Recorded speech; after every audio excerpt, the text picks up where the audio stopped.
All right, ladies and gentlemen, the sound of the bell indicates that class recording has begun. So, on Friday, we talked about the relationships that occur between the terms that we introduced earlier in this unit as they relate to things that are accelerating. And we talked about velocity, we talked about acceleration, right? We didn't introduce those on Friday, but we reviewed what they meant, right? And then we looked at, right, this relationship first, non-accelerated motion, where the acceleration is equal to 0. And we said that in order for something to be non-accelerated or not accelerating, it can't be doing what? Changing direction or speeding up or slowing down. Can't do any of those things. And as we drew the pictures, right, nice and evenly spaced, because we said each of those pictures represents 1 second worth of time, and if it's not speeding up or slowing down or changing directions, the intervals remain the same the whole time. That then got us to this picture of accelerated motion. First thing we see, maybe not first thing, but looking at these pictures, right, they keep getting farther and farther and farther apart. Meaning, if it's the same time interval, it's 1 second, but they keep getting farther apart, that must mean they're going farther each second. If they're going farther each second, that means it keeps going faster. So, first we talked about the idea that this ramp was tilted so that this object experiences an acceleration of 2 meters per second squared. And we said that we can alternatively write that like this. 2 meters per second over 1 second, because acceleration tells us how much the velocity of an object changes every second. So if we write this as 2 meters per second over 1 second, that object is increasing by a factor, or the velocity is changing by 2 every second that goes by. And looking at the ramp, right? We said each picture represents 1 second worth of time. So if we know that the acceleration is 2, it goes from 2 to 4 to 6 to 8 to 10, because each second it speeds up by 2. This mathematical equation represents that relationship, right? Showing us the relationship between how fast something eventually will go based on how fast it was going originally, the acceleration, and the time. Good there. Okay.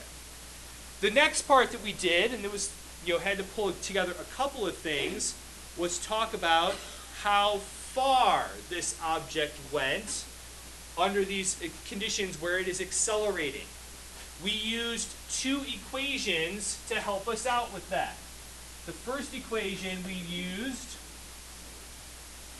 was our definition of velocity relationship between displacement and time. How far did you go? How long did it take you to go that far? But on this ramp, because the object keeps accelerating, there is no one single velocity. So instead of talking about the velocity, we have to talk about the average velocity, because it keeps changing. Because it's changing at a nice, consistent rate, we calculate the average velocity by just adding 2 velocities together and dividing by 2. Because the velocity keeps changing at a nice, consistent rate. And on Friday, Eddie, we discussed that if an object is changing its velocity at a nice, consistent rate, we would say that it's what? Uniform acceleration. Shoot, I did. All right, good here? We spent almost all of the time on Friday on the top ramp on the front page. That's okay. Let's flip it over to the top of page 2. And at the top of page 2, you should see this ramp.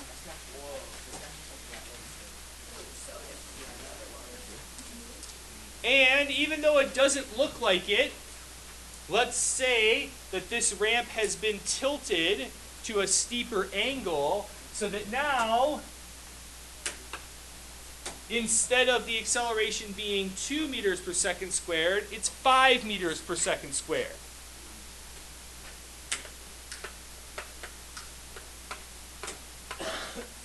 We said that we can alternatively write the acceleration, instead of 5 meters per second squared, as 5 meters per second over 1 second, because that's what the acceleration tells us.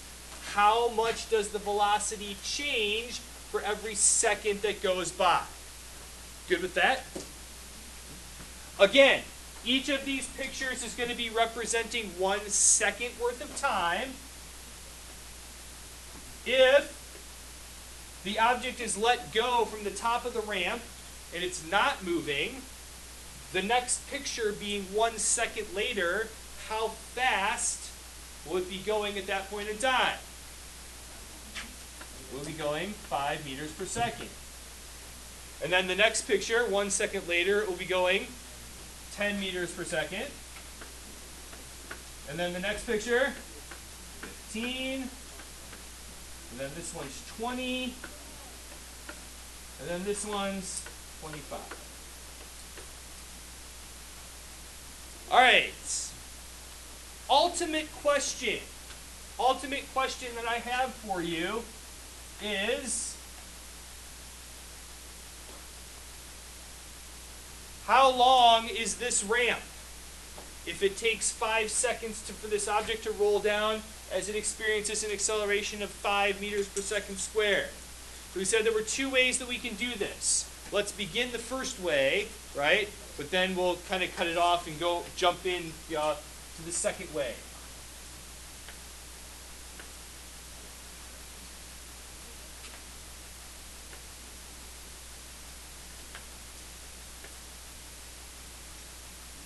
All right, first thing we could do is figure out how far it goes during each of these sections individually and add them up, and that will give us the length of the entire ramp. So let's do a couple of them, but then we'll jump to the pink one here at the end. So light pink, right? We talked about that. The average velocity of an object is a relationship between how far you went and how long it took you to get there. During this light pink interval at the beginning, the first one up at the top, we want to figure out how far it went. We know that the time involved here is how much? 1 second, because each picture represents 1 second. Average velocity during the pink interval. It started off going how fast? 0. How fast is it going at the end of the pink interval? 5. So the average velocity during that time would be 2.5, because it's halfway between 0 and 5. And if it's going at 2.5 meters per second for 1 second, how far did it go? 2.5 meters. Okay. During the blue section, because it's one picture to the next, how much time are we talking about here? 1 second. Just during the blue section, its average velocity is 7.5. Because it started at 5, went to 10, right? 10 plus 5 is 15, divide by 2, 7.5. That would be its average velocity during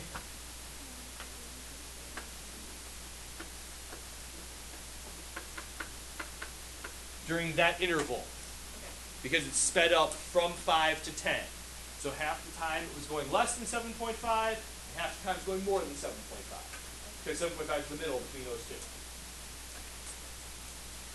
It's going 7.5 meters per second on average for 1 second.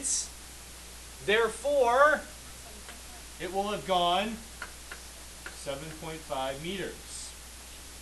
Okay? The green section. Average velocity during the green section would be 12.5 because it's halfway between 10 and 15. It's sped up from 10 to 15. So during this section, average velocity 12.5. How long did that last? That's 1 second worth of time. So this distance then will be 12.5. Kenny, go ahead. Well, okay. So we could do this, right? We could keep going and figure out yellow and then figure out the last one. But we could do this in one step or talk about the trip as a whole. If we want to know the total distance, let's talk about the ramp as a whole. The entire hot pink part that I highlighted up at the top. So, for this ramp as a whole, what is the average velocity of the ball on the ramp? Talk to the person next to you. What's the average velocity of the ball on the ramp?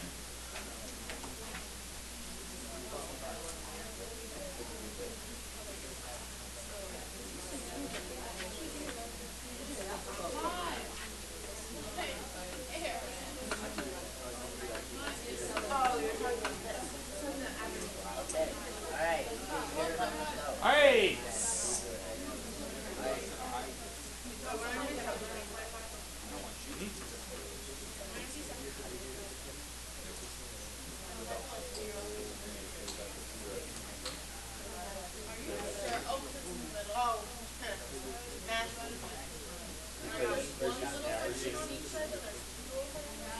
Because, Aaron, we're just averaging two numbers together, right? And that's how you take an average. You add them together and you divide by the number of things, right? So, why is that up there? what? Because it hasn't started to accelerate. The delta, no, the Oh, red equation. different equation, right? That's the average, and the other one is. The other one makes use of this. Okay, so this is a good conversation for everyone to have. All right, so as far as the average velocity goes, because this is a nice gradual acceleration, a uniform acceleration, it nice and evenly gets faster and faster and faster and faster. So to figure out the average velocity, if we know the velocity at the beginning, VI, and we know the velocity at the end, VF, we can just add those together and divide by 2. So on this ramp, as a whole, the initial velocity was 0. The final velocity at the bottom of the ramp is 25. So the average is 12.5. Now, is that good? Yeah. Okay. Now, using that, right, we also know that that's one way to calculate average velocity, but we also can talk about the average velocity is the relationship between how far you went and how long it took you to go that far, right?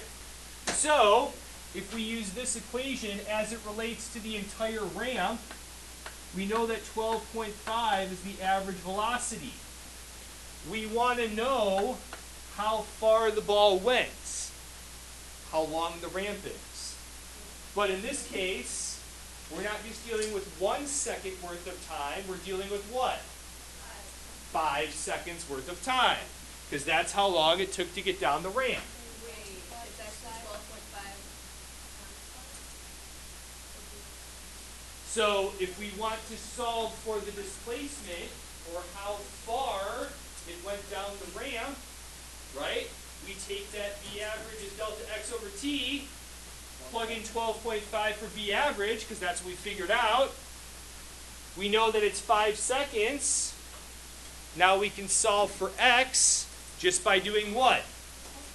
Multiplying 12.5 times 5. So this ramp is 62.5 meters long.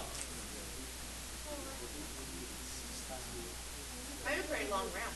That's for that way so. It's pretty big vehicles. Good, good. Okay, so when the average velocity, Yep. would it would be 12.5, would it be meters per second? It would be 12.5 meters per second is the average velocity. Because all velocities are measured in meters per second. And then if you do that times 5 seconds, the seconds end up canceling, and you're left with meters, which is what we want if we want to talk about how long something is. Okay? Valentina, go ahead. Where's the 5 something? This? That is how much time it took the ball to get down the ramp. Because remember, velocity is a relationship between how far you went and how long it take you to go that far. Okay? All right, good there? So, over the past 2 days, as we've talked about this, ultimately, what is responsible for this ball rolling down the ramp? Gravity. However, which way does gravity act on things? Straight down. Is this object moving straight down? It is not. So while it's gravity, this ball is not experiencing the full effect of gravity. In order for it to experience the full effect of gravity, we would have to just let it fall straight down. Much like the picture that's at the bottom of the second page of your packet, right? Where we have this guy dropping a stone over the edge of a cliff. Okay? When an object experiences the effect of gravity and gravity only, we refer to that as free fall. Okay? You're just naming a lot of good John Mayer songs. Easy. Free falling is not a John Mayer song. All right? Tom Petty. It's a Tom Petty song. Good, All right? it's a good cover for this podcast. So I'm just saying, it's not a John Mayer song. All right? It's just not very great on your part to know the exact knowledge. Actually, I was going to point it I mean, out. John Mayer's all right, but so all right. I'll give him an all right. You know, He's he's all right. So. As we were talking about gravity, I'm waiting for him to actually start talking. All right. We refer to free fall when an object is being accelerated by gravity and gravity only. If an object is being accelerated by gravity and gravity only, we say that it is in free fall. Now, the effect of gravity is different depending on where you are. The effect of gravity here on Earth is different than the effect of gravity on the moon. The effect of gravity on the moon is different than the effect of gravity on Mars if you ever get to go there, because we're going to send people there eventually, and, you know, something like that, right? Here on Earth, we have discussed the acceleration of gravity previously. We were talking about gravitational potential energy, and I gave you a value for the acceleration of gravity. Do you remember what it was? 9.81 meters per second squared. 9.81 meters per second squared means that gravity will cause the velocity of an object to change by 9.81 meters per second for every second that goes by. Now, because we're dealing with the relationship between how fast and the acceleration and how far that goes, 9.81 gets a little bit confusing. For the next couple of days, we'll simplify, and we will say that the acceleration caused by gravity here on Earth is approximately 10 meters per second squared. It's a lot easier to do math with 10 than it is with 9.81. Gravity and gravity only, right? Now, really here on Earth, objects never experience this value because they are not subject to just the acceleration of gravity. Well, yeah, but also, even if it wasn't rounded, right, we still wouldn't reach that 9.81 value very often because we have air resistance to deal with, okay? But remember,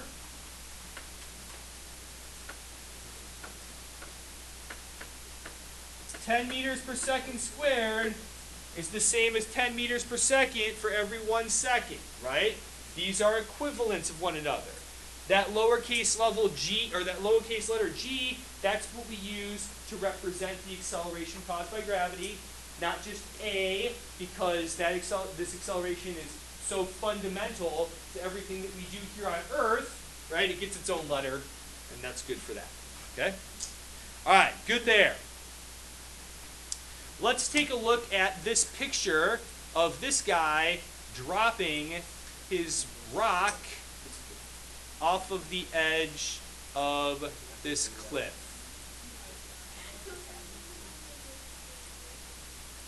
All right, so this picture can get confusing, so I'm going to try and simplify it a little bit for you guys. Okay? All right.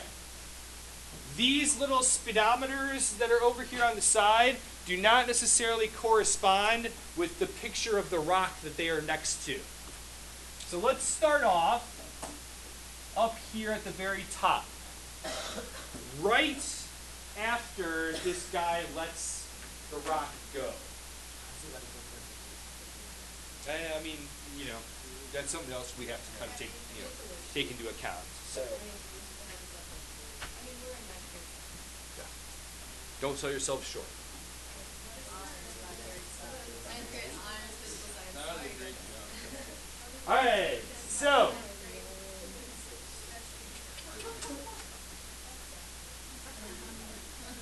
All right, so let's talk about right when this guy lets the rock go.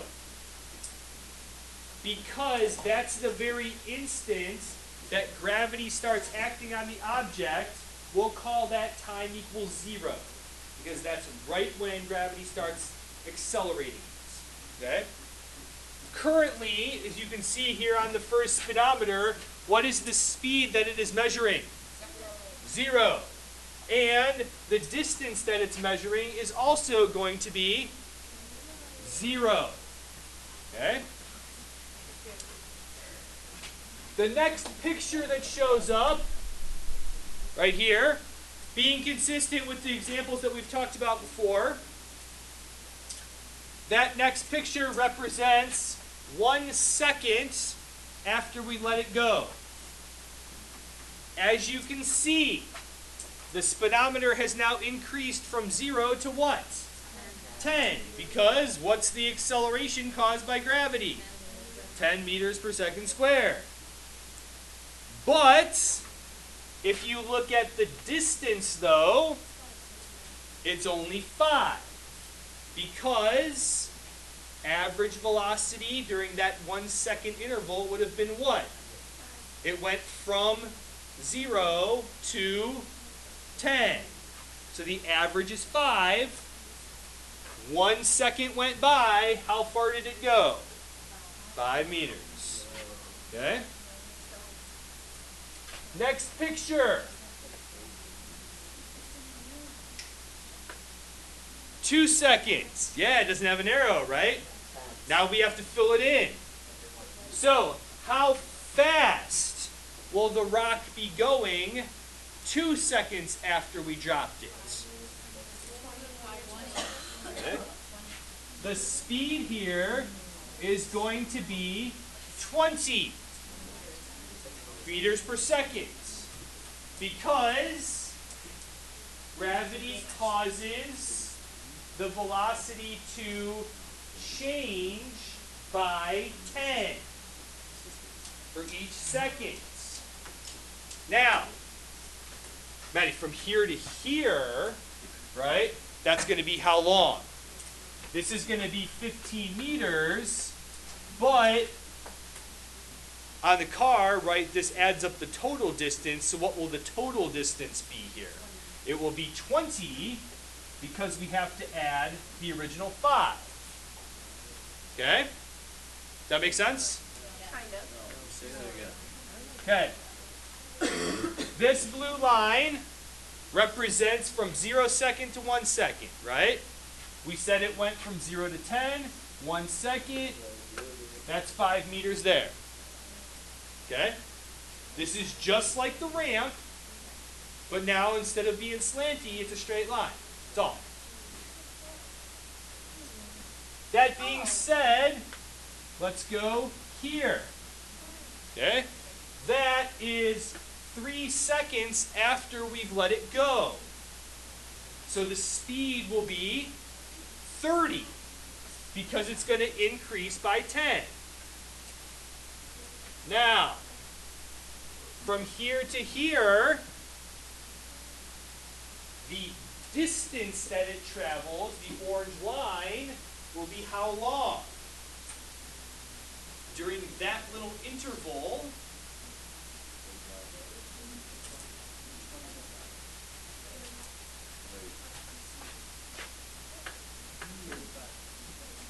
that's 25.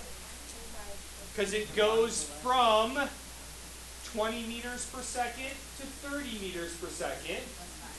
So the average is 25 for 1 second. So the total distance then would be 45.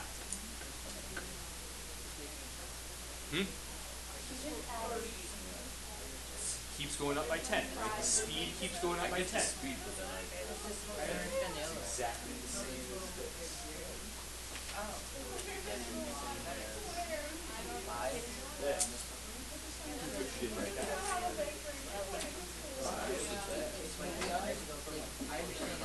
I don't understand the right side. You don't understand this? We're just adding them. Adding these up to get the total. 5 plus 15, 20. 5, 15, 25, 45. Does that make sense? All right. So, let's use the pattern and make a jump. Okay? Over on the left-hand side, there are 3 questions. We're only going to answer 2 of them. All right, letter A. The speedometer reading increases by the same amount. How much does the speedometer reading increase each second? It increases by 10. Okay.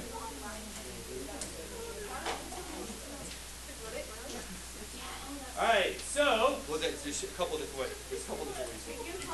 So the second part of this, right? There's a couple different ways we could go with answering the second part. This increase in speed is called, right? So Audrey, one way you can answer it would be what? Okay, so Audrey said it's called uniform acceleration, which is true. We could make it a little more specific, right? We could call it constant and uniform mean the same thing, so that's okay. We could make it a little more specific though. We could call it constant gravitational acceleration, or at the very beginning of this section, Alex, we gave constant gravitational acceleration a name. Constant what? Free fall.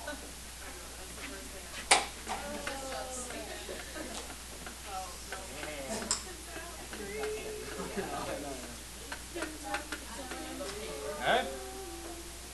We could call this free fall acceleration because free fall acceleration is the acceleration caused by gravity. Okay? Another John Mayer song.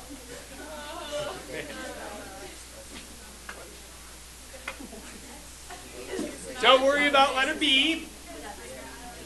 Okay? Don't worry about letter B.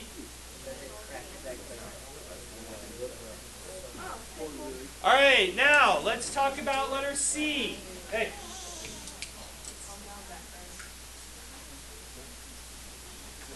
talk about letter C. So, that rock continues to fall off the cliff for 7 seconds until it hits the ground. After 7 seconds, right before it hits the ground, how fast should it be going? It should be going 70 meters per second. Wait, but don't check the average.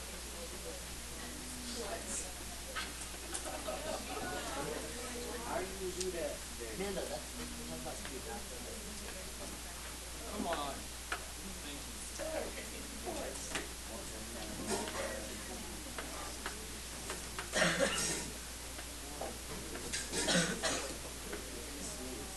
We're almost done.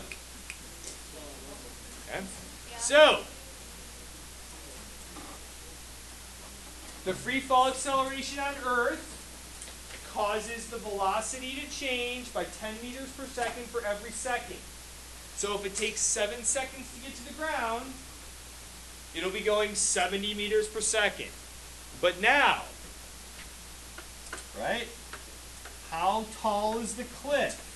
How far did it go? 70 meters. Nope. Okay, let's have to average it and do a Okay. Right? Average velocity is a relationship between how far and how long it took you to go that far. So, we know one part of this equation right now. What does t have to be for this fall? 7 seconds. So we'll put 7 seconds in here on the bottom.